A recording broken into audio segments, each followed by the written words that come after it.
আপনি কাউকে ধোকা দিয়েছেন, কারো প্রতি জুলুম করেছেন, চরম অপমান করেছেন, কালকে যদি সে আপনাকে মাফ করে দিয়ে বুকে টেনে নেয়, আমি চ্যালেঞ্জ করে বলছি তার দিকে আপনি চোখ তুলে তাকাতে পারবেন না। লজ্জায় তার সামনে আপনার মাথা নিচু হয়ে যাবে। আর তিনি তো মহান আল্লাহ, তিনি তো রহমানুর রহিম, যিনি দিনের গুনাহ রাতে এবং রাতের গুনাহ দিনে মাফ করে দেয়। তিনি তো সেই মহান সত্তা যিনি ভবিষ্যতের গুনাহ জানার পরেও কালকে আমি কি গুনাহ করতে চলেছি সেটি জানার সত্ত্বেও আজকের তওবা কবুল করে নেয়। আপনি কিভাবে আল্লাহর রহমত থেকে এতটা গাফিল হতে পারেন? তিনি তো রহমানুর রহিম, তিনি তো গফুরুর রহিম। আপনি কেমন করে ভাবতে পারেন যে তিনি আপনাকে ক্ষমা করবে না? আপনার মনে আসবে কেন যে তিনি আপনাকে এতটা মহব্বত করে সৃষ্টি করেছে জাহান্নামে দেবার জন্য? হ্যাঁ, আপনি জাহান্নামে যেতে পারেন যদি আপনি তার কাছে আত্মসমর্পণ না করেন, যদি আপনি আপনার পাপগুলোর জন্য তার কাছে ক্ষমা না চান। এখন চিন্তা করে দেখেন তো, আমরা এখানে যারা উপস্থিত আছি আজকে সারাদিনে আল্লাহ সুবহানাহু ওয়া তাআলার কাছে মন থেকে কতবার ক্ষমা চেয়েছি? গত এক সপ্তাহে কতবার ক্ষমা চেয়েছি? মন থেকে তো দূরের কথা, আস্তাগফিরুল্লাহ, আল্লাহ মাফ করে দাও, এই কথাটি কতবার শুধুমাত্র মুখে উচ্চারণ করেছি? কতক্ষণ লাগে এই কথাটি উচ্চারণ করতে?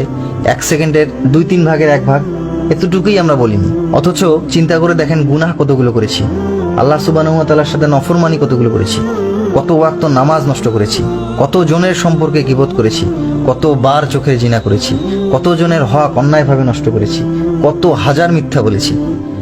এত গুনাহ করার সত্ত্বেও আল্লাহর রহমত এবং ক্ষমা, দয়া কি জিনিস আসেন আমি আপনাকে সামান্য কয়েকটা উদাহরণের মাধ্যমে বোঝানোর চেষ্টা করি। আপনাদের মধ্যে সূরা আর রহমান কে কে পড়েছেন? যদি না পড়ে থাকেন আজকেই বাসায় গিয়ে কোরআন খুলবেন এবং সূরা আর রহমানের অর্থ সহ পড়ার চেষ্টা করবেন। এই সূরার প্রথম 4টি আয়াতের দিকে একটু লক্ষ্য করেন। প্রথমের আয়াতটি কি বলা হয়েছে? আর রহমান, করুণাময় আল্লাহ। আল্লামাল কুরআন, শিক্ষা দিয়েছেন কুরআন। খলাকাল ইনসান, সৃষ্টি করেছেন মানুষ। আল্লামাহুল বায়ান, তাকে শিখিয়েছেন বর্ণনা। কিসের বর্ণনা? আল্লাহ এবং তার সৃষ্টির বর্ণনা। একটু সূক্ষ্মভাবে লক্ষ্য করার চেষ্টা করুন। করুণাময় আল্লাহ আমাদের উপর করুণা করে রহমত স্বরূপ শিক্ষা দিলেন কুরআন। কেন শিক্ষা দিলেন? এজন্য শিক্ষা দিলেন যে আমরা যেন কুরআন পড়ে আল্লাহ এবং আল্লাহর সৃষ্টি সম্পর্কে বুঝতে পারি। আমরা যেন বুঝতে পারি যে আল্লাহ সুবহানাহু ওয়া তাআলার ক্ষমতা কতটা অসীম। এই সূরার শেষের আয়াতে আল্লাহ সুবহানাহু ওয়া তাআলা বলেন, তাবারাকাসমু রব্বিকা যিল জালালি ওয়াল ইকরাম, কত মহান তোমার রবের নাম যিনি মহিমাময় এবং মহানুভব। আপনি যখন মহান আল্লাহ তাআলা সম্পর্কে জানতে পারবেন এবং তার ক্ষমতা সম্পর্কে জানতে পারবেন, তখন আপনি কখনোই গাফিল হতে পারবেন না, আপনি গাফিলতি করতে পারবেন না। হ্যাঁ, অবশ্যই হেদায়েতের মালিক আল্লাহ তাআলা, আল্লাহ ছাড়া হেদায়েত কেউ দান করতে পারেন না। এখানে আবার অনেকে প্রশ্ন করে বসে, আল্লাহই তো হেদায়েতের মালিক, তিনি ছাড়া তো হেদায়েত কেউ দান করতে পারেন না, যারা হেদায়েত প্রাপ্ত হয়নি তাদের তো কোনো দোষ নেই, আল্লাহ চাইনি বিদায় হয়নি। না, ব্যাপারটা এরকম না। আল্লাহ সুবহানাহু ওয়া তাআলা মুহাম্মদ সাল্লাল্লাহু আলাইহি ওয়াসাল্লামের কাছে ওহী হিসেবে যে আয়াতটি প্রথম নাজিল করেছে, সে আয়াতটি সূরা আলাকের 1 নম্বর আয়াত, ইকরা বিসমি রাব্বিকাল্লাযী খলাক, পড়ো তোমার রবের নামে যিনি সৃষ্টি করেছেন। প্রথমেই পড়ার নির্দেশ দেওয়া হয়েছে। কি পড়বে? কুরআন। আপনি যখন কুরআন পড়বেন তখন আপনি বুঝতে পারবেন কোনটি রাইট ট্র্যাক। আপনি কুরআন এই জন্য পড়বেন না যে আপনার অনেক বড় বড় প্রশ্নের জবাব চাই, আপনি কুরআন এই জন্য পড়বেন যে আপনার রব আপনাকে পড়তে বলেছে তাই। আপনি যখন আপনার রবের নির্দেশ অনুযায়ী কুরআনকে বুঝে পড়বেন তখন আপনি বুঝতে পারবেন কোন কোন বিষয়ে আপনি চিন্তা করতে পারবেন আর কোন কোন বিষয়ে আপনি চিন্তা করতে পারবেন না, আপনার যুক্তিতর্কের সীমাবদ্ধতা এবং সীমানা কতদূর। সুতরাং আপনার এই হেদায়েত প্রাপ্তি রিলেটেড প্রশ্নগুলো মনের মধ্যে আর আসবে না। যাই হোক, এই বিষয়ে আমরা পরবর্তীতে আলোচনা করব। আমরা ফিরে যাই সূরা আর রহমানের দিকে। এই সূরায় আল্লাহ সুবহানাহু ওয়া তাআলা একটি আয়াত 31 বার বর্ণনা করেছেন। আয়াতটি কি? আয়াতটি হচ্ছে ফাবি আইই আলাই রাব্বিকুমা তুকাজ্জিবান, সুতরাং তোমরা তোমার পালনকর্তার কোন কোন অনুগ্রহকে অস্বীকার করবে। একবার চিন্তা করে দেখেছেন এই সূরায় একই আয়াত 31 বার আল্লাহ সুবহানাহু ওয়া তাআলা কি কারণে বর্ণনা করেছেন? এই আয়াতটির মাধ্যমে কি বোঝাতে চেয়েছেন? আল্লাহ সুবহানাহু ওয়া তাআলা যখন উসজুদু লির রহমান এই আয়াতটি নাজিল করেছেন, অর্থাৎ তোমরা রহমানের সিজদা করো, তখন কাফেরেরা বলে উঠলো রহমান আবার কে? তারা রহমানকে অর্থাৎ আল্লাহ সুবহানাহু ওয়া তাআলাকে অস্বীকার করলো। তারা বলল আমরা রহমানকে চিনি না। সূক্ষ্মভাবে চিন্তা করে দেখেন, কাফেরেরা রহমানকে এবং রহমানের করুণাকে অস্বীকার করলো, আর আমরা কি করছি? আমরা রহমানের করুণার উপর আস্থা হারিয়ে ফেলছি। ইহকালীন করুণা কিন্তু আমরা সবাই পাচ্ছি, মুমিন, মুসলিম, মুনাফেক, কাফের, মুশরিক সবাই পাচ্ছি, কিন্তু পরকালীন করুণা পাওয়ার পূর্ব শর্ত হচ্ছে স্বীকৃতির মাধ্যমে আত্মসমর্পণ। এখন প্রশ্ন আসতে পারে, আত্মসমর্পণটা তো বুঝলাম, তো স্বীকৃতি কি জিনিস? এই স্বীকৃতিটাই হচ্ছে লা ইলাহা ইল্লাল্লাহ, আল্লাহ ছাড়া কোনো ইলাহ নেই, আল্লাহ ছাড়া বাঁচানেওয়ালাও কেউ নেই এবং আল্লাহ ছাড়া দেনেওয়ালাও কেউ নেই। সমস্ত ক্ষমতার একমাত্র অধিপতি হচ্ছে আল্লাহ সুবহানাহু ওয়া তাআলা। এখন আল্লাহ সুবহানাহু ওয়া তাআলাই যদি সমস্ত ক্ষমতার অধিকারী হয়, তাহলে এইটা বোঝেন না কেন যে আল্লাহ সুবহানাহু ওয়া তাআলার কাছ থেকে দূরে থেকেও কোনো লাভ নেই? এইটা কেন বুঝতে চান না যে আল্লাহ সুবহানাহু ওয়া তাআলা ক্ষমা এবং তার দয়া কতটা প্রশস্ত করে দিয়েছেন আমাদের জন্য? আপনি আসমাউল হুসনার দিকেই তাকান। 99টা নামের মধ্যে 48টি, প্রায় 48টি নামই সরাসরি রহমত রিলেটেড। عن أبي هريرة رضي الله تعالى عنه قال قال رسول الله صلى الله عليه وسلم إن لله تعالى 99 ইসমান মান আহসাহা দাখালাল জান্নাতা। আবু হুরায়রা রাদিয়াল্লাহু তাআলা আনহু থেকে বর্ণিত, রাসূলুল্লাহ সাল্লাল্লাহু আলাইহি ওয়াসাল্লাম বলেন, আল্লাহ তাআলা 99টি নাম আছে, যে ইহা মুখস্থ করিবে সে জান্নাতে প্রবেশ করিবে। সুবহানাল্লাহ। এই 99টি নামের দিকে লক্ষ্য করলে বুঝতে পারবেন শুধুমাত্র একটি নাম আল্লাহর ক্রোধ বা রাগ রিলেটেড, সেটি হচ্ছে কি? আল কাহ্হার। কুরআন এবং হাদিসের বর্ণনা অনুযায়ী আমরা বুঝতে পারি কিয়ামতের দিন আল্লাহ সুবহানাহু ওয়া তাআলা এই নামটির রূপ ধারণ করবেন, অর্থাৎ কঠোর যে রূপটি সেই রূপটি ধারণ করবেন। তারপরেও দেখেন আল্লাহ সুবহানাহু ওয়া তাআলার দয়া এবং ক্ষমা কতটা প্রশস্ত। দুনিয়াতে আপনি আপনার কোনো মুসলিম ভাইয়ের বা কোনো মুসলমানের দোষ ত্রুটি গোপন করেছেন, অথচ ইচ্ছা করলে আপনি সেটি লোকসম্মুখে বলতে পারতেন।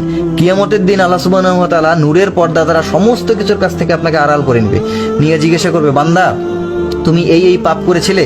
তখন বান্দা স্বীকার করবে যে আল্লাহ আমি এই পাপ করেছিলাম।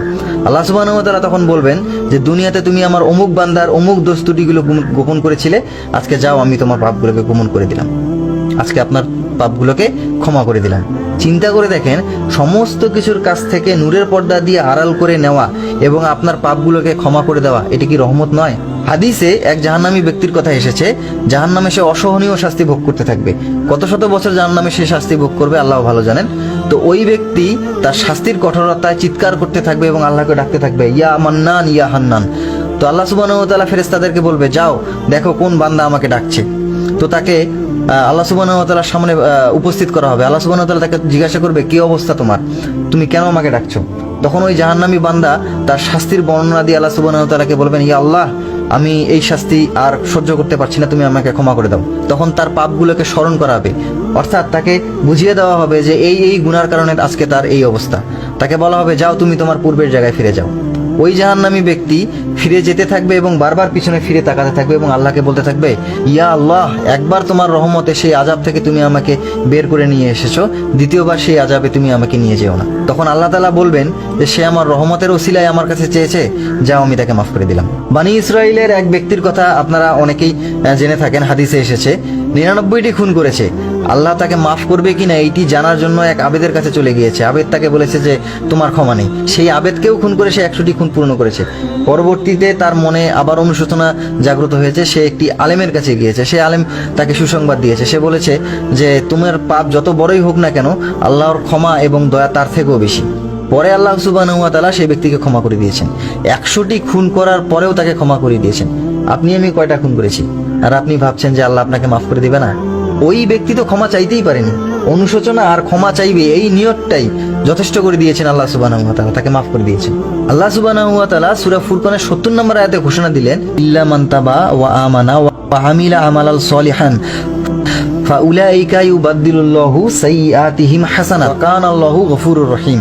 তবে কেউ তওবা করলে, ঈমান আনলে এবং এরপর থেকে সৎকর্ম করলে আল্লাহ ওই রকম ব্যক্তিদের পাপগুলোকে নেকি দ্বারা পরিবর্তন করে দিবেন। আল্লাহ অতি ক্ষমাশীল ও পরম দয়ালু। আরো চান, আল্লাহ সুবহানাহু ওয়া তাআলা সূরা বাকারার 55 নম্বর আয়াত, যেটি আয়াত আল কুরসি, রাসূলুল্লাহ সাল্লাল্লাহু আলাইহি সাল্লাম বলেছেন, কোনো ব্যক্তি প্রতি ফরজ নামাজের পর আয়াতুল কুরসি পাঠ করলে ওই ব্যক্তি এবং জান্নাতের মধ্যে ব্যবধান হচ্ছে মৃত্যু, অর্থাৎ মরলেই সে জান্নাতি। বলতে চাইলে সারা দিন আল্লাহর দয়া এবং ক্ষমা সম্পর্কে বর্ণনা করা যাবে। আল্লাহর দয়া এবং ক্ষমা কতটা প্রশস্ত। সব থেকে স্পেশাল যেই ব্যাপারটা, ইবলিস আল্লাহকে চ্যালেঞ্জ দিয়েছিল, ইয়া আল্লাহ তোমার ইজ্জত এবং বরত্বের কসম, আমি বনি আদমকে পথভ্রষ্ট করতেই থাকবো যতক্ষণ তার ভিতরে রূহ থাকে, আমি প্রত্যেককেই জাহান্নামে ঢুকিয়েই ছাড়বো। তখন আল্লাহ সুবহানাহু ওয়া তাআলা ইবলিসকে বলেছিল, আমার ইজ্জত এবং বরত্বের কসম, আমি তাদেরকে ক্ষমা করতেই থাকবো যতক্ষণ তারা আমার কাছে ক্ষমা চায়। আর কি চান? আপনি কি মনে করেন আল্লাহ সুবহানাহু ওয়া তাআলা ইবলিসের কাছে চ্যালেঞ্জ করেছিল হেরে যাবার জন্য? তবে মনে রাখতে হবে, আল্লাহ সুবহানাহু ওয়া তাআলা বলেছেন যতক্ষণ তারা ক্ষমা চাইবে। এখানে শর্ত হচ্ছে ক্ষমা চাওয়া। রাসূলুল্লাহ সাল্লাল্লাহু আলাইহি ওয়াসাল্লাম দিনে 70 বার আল্লাহর কাছে ক্ষমা চাইতেন। রাসূলুল্লাহ সাল্লাল্লাহু আলাইহি ওয়াসাল্লাম যার কোনো পাপ ছিল না, আর আপনি আমি দিনে কয়বার ক্ষমা চাই? আপনি ক্ষমাই চান না, আর ভেবে বসে আছেন আল্লাহ সুবহানাহু ওয়া তাআলা আপনাকে ক্ষমা করবে না? আল্লাহ সুবহানাহু ওয়া তাআলা সূরা নিসার 31 নম্বর আয়াতে ঘোষণা দিলেন, যেগুলো সম্পর্কে তোমাদেরকে নিষেধ করা হয়েছে তোমরা যদি সেসব বড় বড় গুনাহগুলো থেকে বেঁচে থাকতে পারো, আমি তোমাদের ত্রুটি বিচ্যুতিগুলোকে ক্ষমা করে দিব এবং সম্মানজনক স্থানে প্রবেশ করাবো। এই সম্মানজনক স্থানটা কি? এই সম্মানজনক স্থানটা হচ্ছে জান্নাত, দ্য আলটিমেট রিওয়ার্ড।